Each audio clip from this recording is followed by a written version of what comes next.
போயிடலாமா? யாராவது இருக்கீங்களா? நாங்க ஈஸ்ட் 9ல இருந்து பேசிட்டு இருக்கோம். யாராவது இருக்கீங்களா? எல்லாருக்கும் ஒரே நேரத்துல வரும். ஏய் பொண்ணு பசங்களா, தம்மு வாட எனக்கு மட்டும்தான் வருதா? நம்பலாமா? இந்த காலத்தை பொண்ணுங்கெல்லாம் கேன்சரை கையில புடிச்சுக்கிட்டு சாகரத்துக்கு வழி பார்க்குது. இதெல்லாம் முட்டாள்தனம் தெரியுமா? நான் சொல்றது ரைட்டு தானே?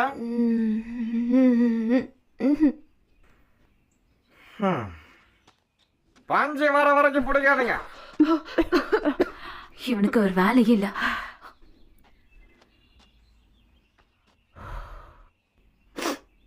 அவர் பார்த்தார்ல அந்த ஃபர்ஸ்ட் பிரேக்ல, ஞாபகம் இருக்கா? ஆமா, ஞாபகம் இருக்கு. அதை கொஞ்சம் விவரமா சொன்னா நல்லா இருக்கும். சில பேர் சில விஷயத்துல எதுக்கு மூக்க நுழைப்பாங்கன்னு தெரியாது. சீரியஸா சொல்றேன், நீங்க 2 பேரும் பயங்கர திக் ஃப்ரெண்ட்ஸ்னு எல்லாருக்கும் நினைப்பு. அப்படியா? அது